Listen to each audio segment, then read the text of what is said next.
Good morning, કેમ છો મારા કલેજા? કારણ કે આ તહેવારમાં આપણે બ્લોક ઉતારવાનું ચાલુ કરી દીધું ને, પછી તો આજે આપણે જવાનું હતું મારા હાળીને ઘરે. કારણ કે એને છોકરો નાનો થયો હતો ને, એટલે આપણે જોવા આંટો મારવા જવાનું હતું. ત્યાં તો મારું ઢીંગલું કે પાપા તો હું તો આવીશ હો. તો મેં બેટા તારે આવવું છે? તે કે હા મારે નાનું બાવ જોવા આવવાનું છે. મેં કીધું તો કાંઈ વાંધો નહીં, થઈ જાવ તૈયાર. ત્યાં તો ભાઈ અમે બધા મોટરસાઇકલમાં બેઠા, પૂરી ફેમિલી હાલીને થાક્યા ને, તડકો લાગી. પૂરી ફેમિલી બે કે રોડમાં જતા રમસટી બોલાવ્યો, બાકાજી કરી જતા હતા રોડમાં. 180ની સ્પીડમાં હાલ્યા જતા હતા ને. ત્યાં તો બધાને તડકો લાગી ગયો ને, અમે તો વળી મેં કીધું હાલો હવે થોડાક સાંયે ઊભા રહી જાય. પછી તો ભાઈ અમે મંદિર પાસે, એક મંદિર હતું ને ખોડિયારમાંનું, ત્યાં મંદિરે ઊભા રહ્યા. અને પછી તો શનિ ત્યાંથી મંદિરે દર્શન કરીને અમે તો ત્યાંથી હાલતા થયા હો ભાઈ. અને સાંય એમ હતો ને તમારા ઘરના કે ઘડીક ઊભા રહી જાવ ને.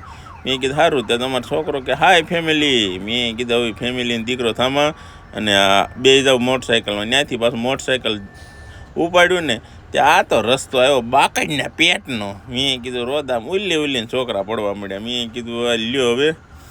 ત્યાં તો બહુ માંડ કરીને થાક્યા ને. ત્યાં તો ભાઈ ઠેકાણે આપણે પહોંચી ગયા મારા હાડુભાઈને ઘેરે.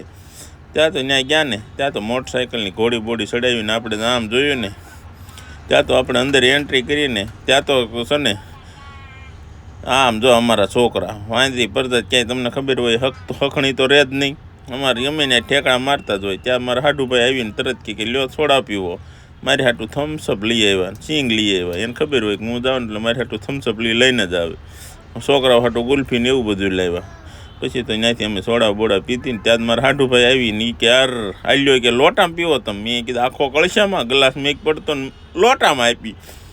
પછી તો એને આપણને કળશામાં થમ્સઅપ આપીને આપણે થમ્સઅપ પીને ત્યાં તો જોઈએ ને તો નાનું બાવલું સૂતું હતું.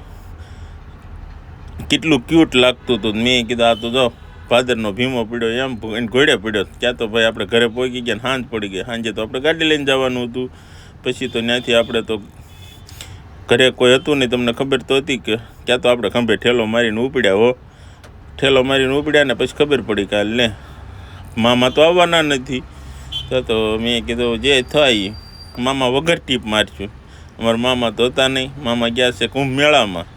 મેં કીધું મામા મારી હાટું દર્શન કરતા આવજો. એ કે વાંધો નહીં ભાણા. પછી એનો વિડીયો કોલ આવ્યો, વાતચીત કરી અને આમ તમને દેખાડ્યું કે જો ગાડીમાં મામા નથી. ત્યાંથી પછી આપણે ભાઈ રોડે આપણો હાવજને બહાર કાઢીને બાકાજી બહાટી બોલાવી કે હોટલે આવી ગયા ને. ત્યાં આપણી વાંહે જો આપણા ફેન બધા બેઠા હતા. એ આપણને કહેતા હતી કે ભાઈ એક સેલ્ફી. મેં કીધું કાંઈ વાંધો નહીં, પહેલાં તમારી હોટલ બતાવીને પછી તમને સેલ્ફી. ક્યાં તો આપણે ઠેકાણે પહોંચી ગયા ને સવારમાં જાગ્યા ત્યાં ગાડી ખાલી થઈ ગઈ. વિડીયો પસંદ આવે તો વિડીયોને લાઇક અને શેર કરજો. કેમ છો મારા કલેજ?